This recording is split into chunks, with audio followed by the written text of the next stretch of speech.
What's going on, everybody? Hope everybody's doing well. Very different video. Just wanted to kind of like allow you guys in to having a conversation with a drum maker. I have Francis here. I'm gonna take the opportunity to have him here. He's all the way from Canada, y'all. So just wanted to have a conversation with him, just how his experiences making drums, great stories, bad stories, things that bother him. Just to try to understand the mind of somebody that makes these beautiful drums. You know, there's a lot of artisans out there, and it's to me it's just awesome to have that kind of insight and perspective that, you know, these people have that honestly I don't comprehend. You know, to understand their passion to do these things. So please, Francis, introduce yourself and, you know, let us know who you are, man. Well, you know, I took over that company about almost 5 years ago, and you know, there's something interesting that popped yesterday in my mind.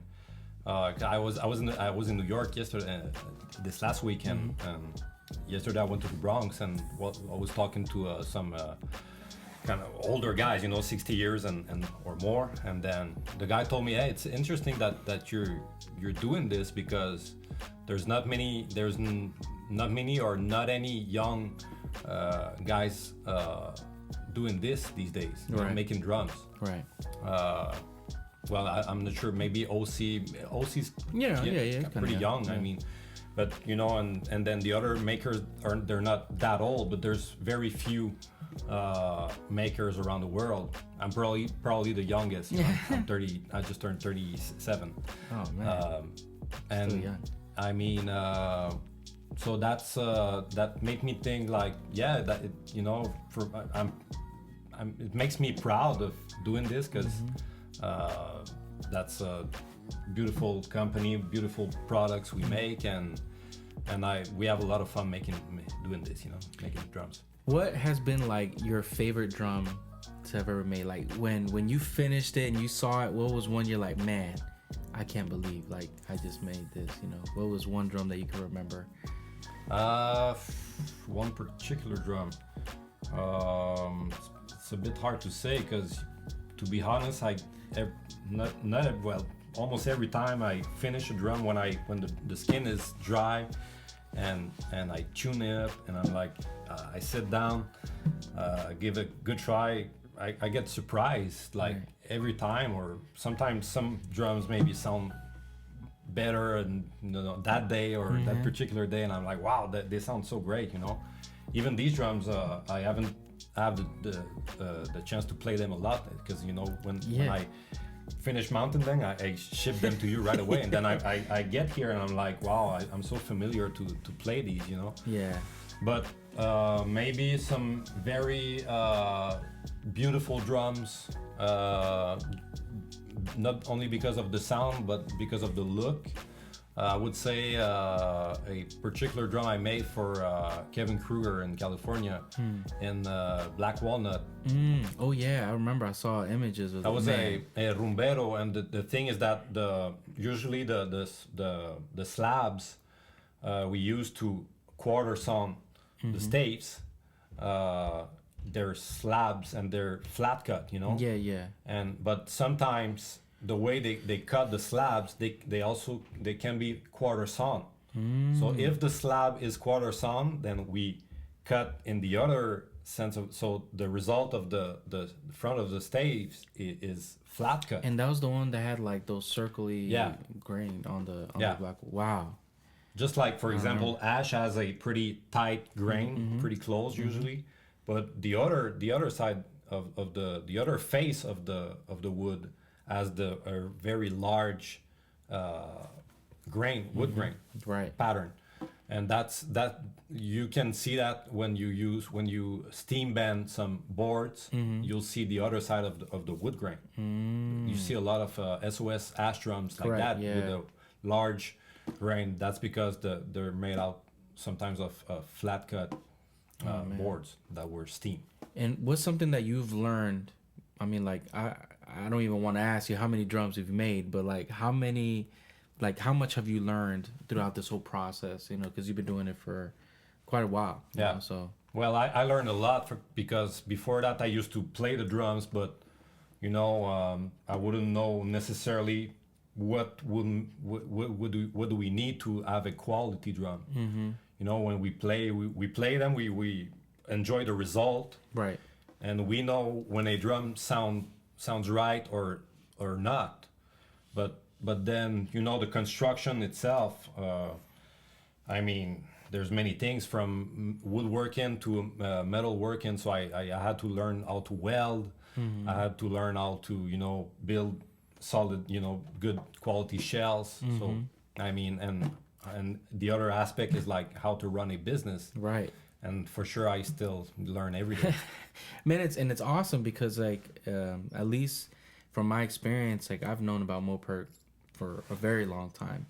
I think even before you're the owner of it, and it's amazing how right now a lot of people are getting familiar with companies like Moperc or like PM Percussion or Manito or OC or even like Mame in Italy. It's like it amazes me that the more people get familiar with it, the more intriguing it is, and people are starting to see that value, right? Like, Yeah. Because something that like people need to understand, this is all handmade. Like, this is all touched by hand, done by hand, and oftentimes, like we were having conversations earlier just on like wood selection, on where you source the things, and like how things are done. It's amazing, like to me, how from start to finish the whole process is to get what most people call a product, but for us it's like part of us, right? It's what we work with, it's what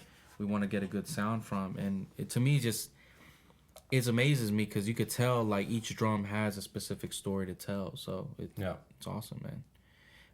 But about that, what is something, because I'm pretty sure you see other drums, like, but what is something that like just you can't stand when you look at another drum? And it could be any company like mass produced, whatever, but what is something that to you is your pet peeve? Like you see a drum that you're like I don't like this. Well, the most important thing, and to make a quality conga drum, for example, is the shell itself. Because if you have a shell that is not well made, and you put on top of that the best hardware and the best skin, you still have a bad shell, which Right. can make a regular drum, maybe. And the most important thing to have a quality shell is the gluing, not the gluing, but the glue joints. Right. And what can create a close to be closed or open glue joint is the angles that you cut each side of each stave. So like if one stave is not properly cut, even at the gluing process, when you're gonna start doing the joints together, you're leaving like a little gap, right? Yeah. And it may seem like seamless, but that's a risk opportunity for the drum to then either break or, because of the hardware, cause tension and stress to the wood, causing some sort of damage to it. Okay. So on a darker type of wood or a darker stain, maybe it's a bit harder to see if the glue joint is open or not. Because with this particular, at least stain, a lot of people have asked me like, is this one whole shell? Because this looks so seamless, on certain parts, right? Yeah. So you'll see the joints where there's wood difference, Right. color, the color of the wood grain changes, and then that would allows you to see where's the joint. On some natural drums, sometimes you have to look from close, and I'm on many that's the first thing I check when I look at drums. look at drums, and I don't look mass-produced drums from close, but I look handcrafted drums from close, and that's what I check. And in many cases, I see very dark lines sometimes all around the drum, and that's where it's like a big risk factor. Like I mean that means that the angles are not efficient, they're not right on the spot, so it can cause risk. Yeah, that's a that cause weakness for sure. Because the thing is that we're working with a round instrument, so it's, let's say, 360 degrees divided in whatever amount of staves To complete that, right? to complete that. So you take this and divide in two, and that will give you very precise angle to respect. Let's say that it's nine. You have to have let's say 9.15 degrees. Right. So it's hard for some makers or woodworkers to get that precision. Sometimes the way they cut the staves, depending on there's many things that can mess the angles. Yeah, I mean, it's just interesting because it's like a lot like Moperc is known for very elegant looking drums. Facebook is crazy, Instagram is crazy, right? The way the images that are shown, but it's not just that. It's also like the sound, right? It's like you said, what makes it is the shape, and a properly well built drum is what causes this sound like that Moperc has, I think like from at least since the moment I've been playing them, the one thing I could appreciate is just how well built they are. Like from top to bottom, you look at everything. Like something that y'all don't see when I'm unboxed, I look at everything, man. I look at the bottom part. I look under. I'll see what's going on. I'll smell it. Oh yeah, I'll smell it. Just because like you want to know like everything, and you'll see it's crazy because he was coming in here like you start measuring them as a maker. I'm like, man, this is crazy. Like how much more you guys see on a drum that maybe I don't even see, right? Yeah, we put a lot of attention to. We do our best to keep the same quality or even improve it. Right. And some way to improve it. Sometimes it's just to make some making processes easier. Right. Yeah. Or more effective. So right. we're 100% sure that we're on the spot. Yeah, because like something that I know with you guys, that if a drum isn't up to par, you won't send it, right? If something's wrong with the wood that you chose, you won't use it, right? Yeah. So it's like, when somebody's paying for that, they're paying for at least a care from somebody that's actually saying, no, this is a good drum, this is not a good drum. And right now we're only 4 people working on the drum, so quality control is respected, and we have certain inspections, and we look at close, and there's not 100 people working there, so if somebody does his job, we'll know.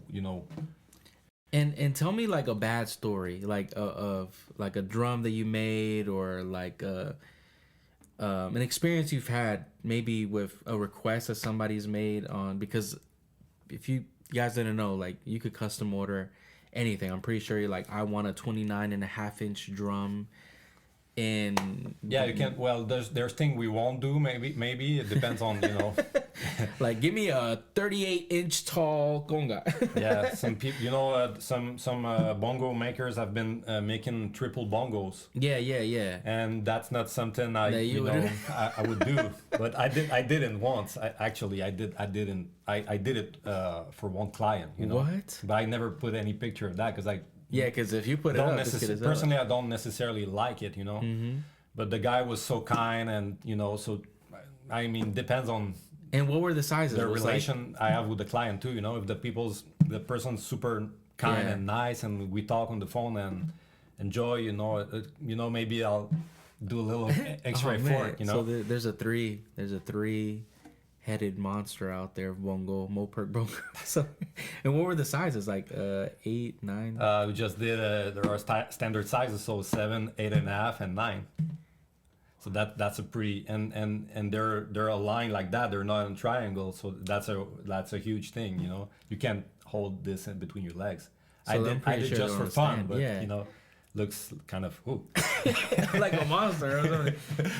But that's crazy. And then one of the worst thing that can happen, and most of the dangerous thing that can happen in making the drum is on the lathe. Because you know when you mount this huge barrel, Right. you know, on huge shell on the lathe, that's that's a lot of weight, and Right.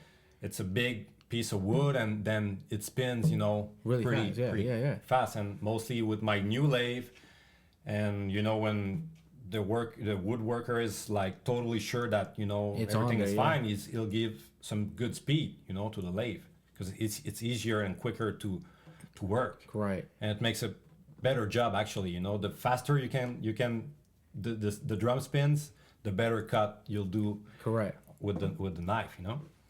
So the most dangerous thing is if a drum explodes in your face. That happens sometimes. It's happened? Yeah. Stop playing. Yeah. Oh my gosh.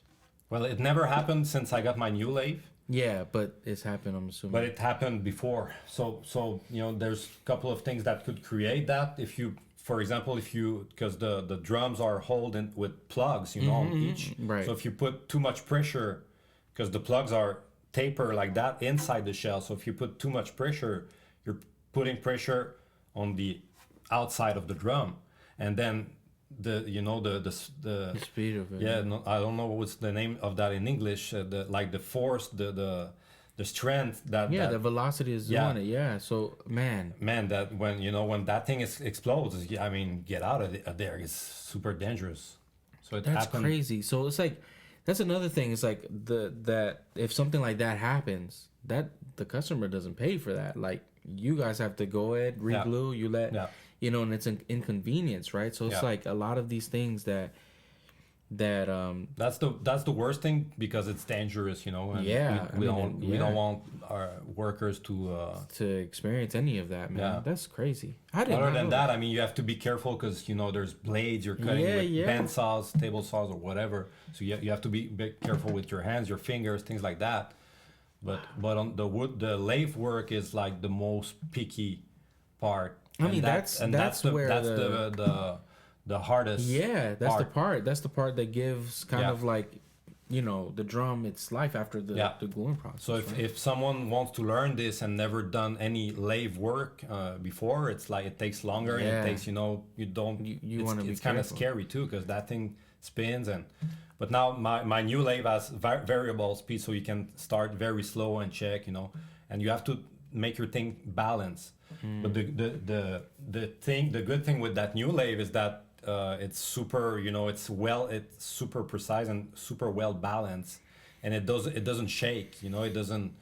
So there's, man, if the drums are well made, then you put them there and they're not too hard to get balance in there, and then, man, that thing's, man, that's crazy. That spins pretty fast. Yeah, those are things that's like it's interesting, because like, again, the average person sees this, right? Yeah. And they don't see those risks, or they don't see how fast. I just, you recently put up a video about how to make mahogany congas, right? And I saw, you can see, I'll link that below, but you see like a glimpse of how the turning process, and it's like, man, like the precision. Yeah, there's many details, and that's it. We're just improving every little steps. For example, on the lathe, you have a tool rest. That's a metal part in front of the piece that you're turning, that allows to rest your knife on. Right. So the drum spins like that, and then you got a tool rest, and you put your knife here. But on a lathe, you have different sizes of tool rest, but they're not as long as a conga drum for sure. And then that's held by another part that is called the banjo. So you have to turn part of the drum, and then move the banjo to move the tool rest, and then turn another part like that. And then you have to be really good and really careful, because you have to overlap, and then you want to keep the perfect shape of the drum you're working on. So what we've been thinking and talking about this for years. Hey, we should have a big tool rest, one piece that has the same curve than the custom Cubano shape, because that's the main shape we work with. So then my new shop manager came in, so it allowed us to work on some more projects like that to improve. So that's one of the first thing we've done. So now we have 2 banjos with like 2 metal posts and a big tool rest with the curve of the conga, so we can like turn the complete thing, and it's more stable, and you don't have to worry about overlapping too much. And that's like that, like those are, I think I got to commend you on that, because like oftentimes, from what I've seen, like growing up, and when somebody say, an artisan and makes these drums, they stick to what they know, and that's it. Like this is all I'm gonna do. I'm not gonna go anywhere from here. It works like that. Let's leave it alone. It works. So rather than looking for, let's see how we can improvement. Yeah. And like all it's done, because I remember with Moperc back in the day, to get a drum it would be months, months. Then you guys knocked it down to like 5-6 months, right? And then 3 months. Yeah. And now it's now it's 6 weeks, right? Yeah.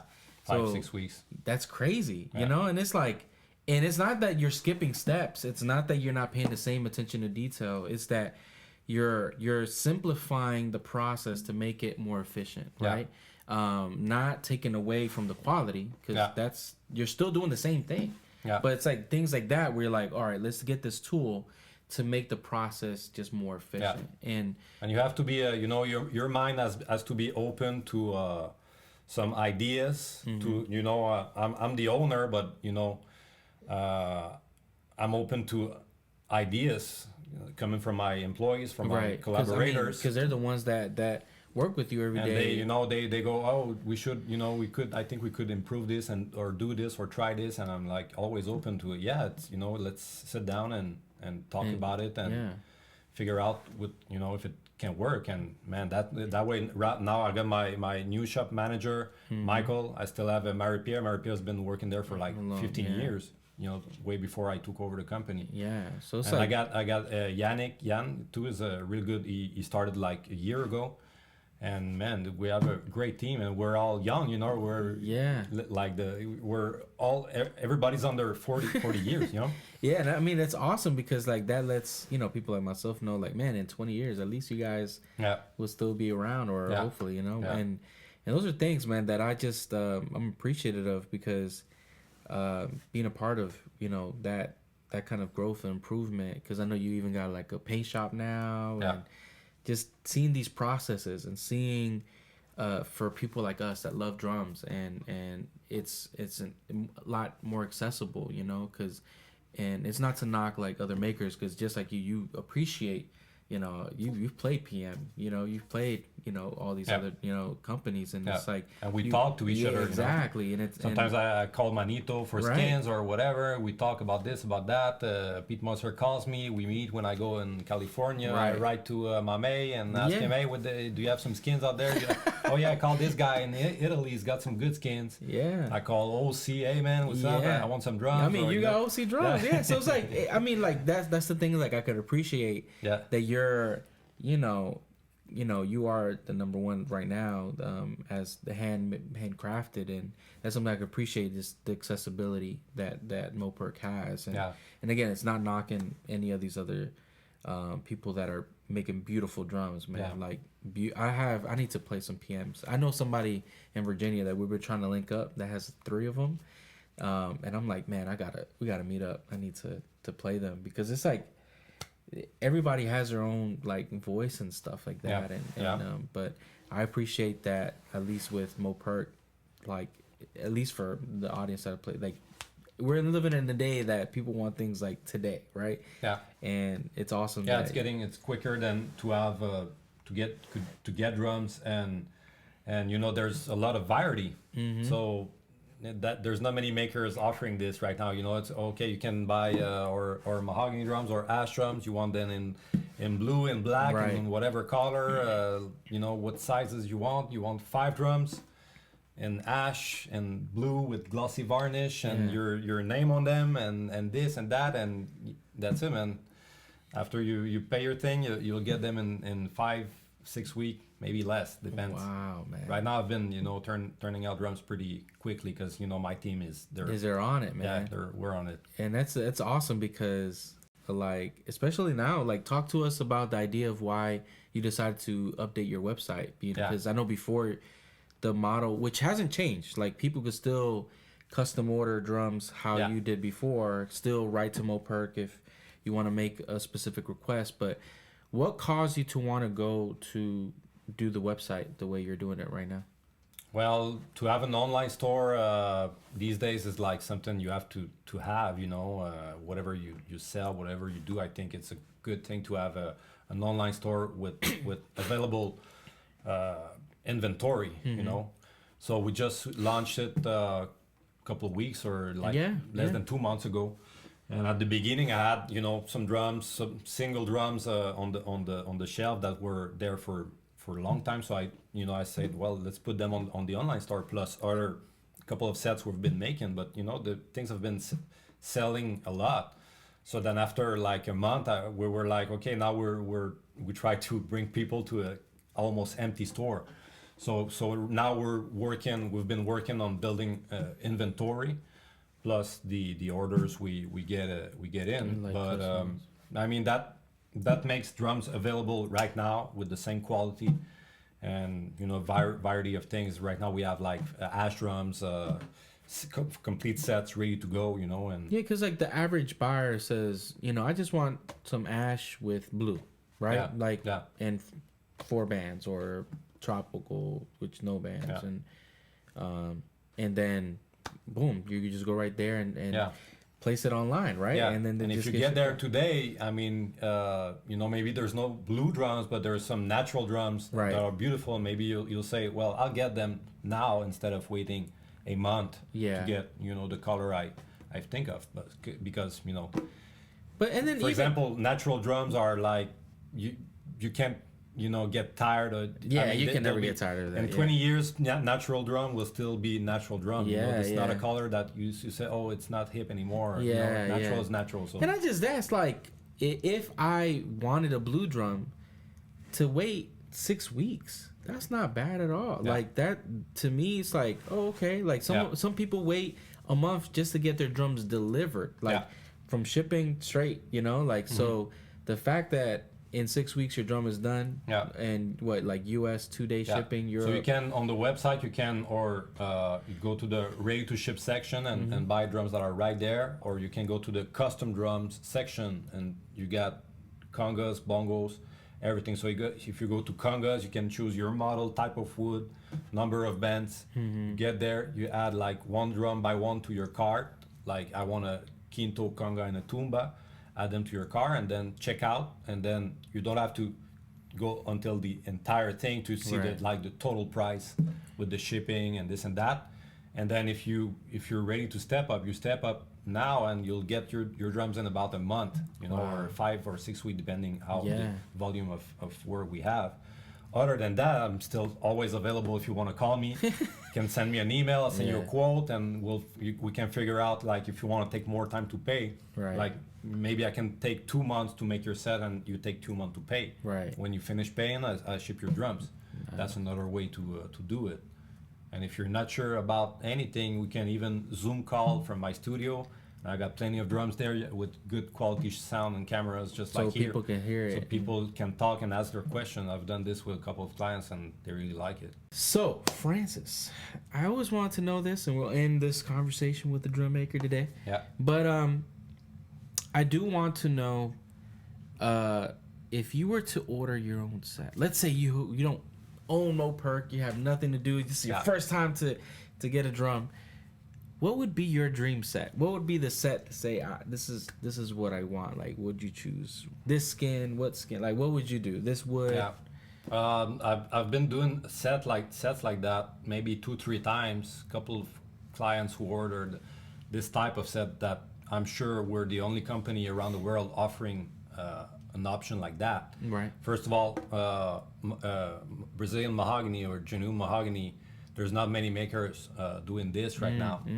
And right now I have a pretty good inventory of such wood, and we have very large pieces of wood, large and long pieces of wood, and you know, before when we cut them, we all numbered them. Right. So I would say, like the dream set is like a set of 4 or 5 congas made from the same piece of wood. Wow.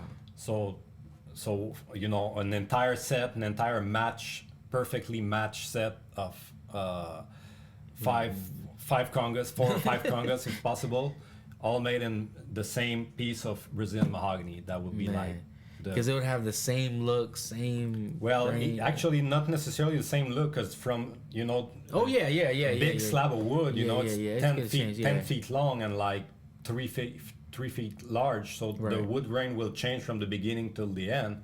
But you know, we numbered each piece of wood, and then we can number each piece, each stave, Wow. and keep them in the perfect, you know, match position. So that creates a set of, I've done this, you know, 5 congas and mahogany, 1 piece of wood. So like, it would try to find this. Yeah, it would make it look like a solid shell drum then. Well, if it's well made, it could be, or you know, it depends on the wood pattern of. But it you would know, it would look like it, right? it can look something like closer to a solid shell, but you know, it's very unique. There's no other makers around the world offering this. And would you do that in a Cubano or on a tropical? Probably in custom Cubano with 4 bands. 4 bands? Yeah, with a glossy varnish. Oof.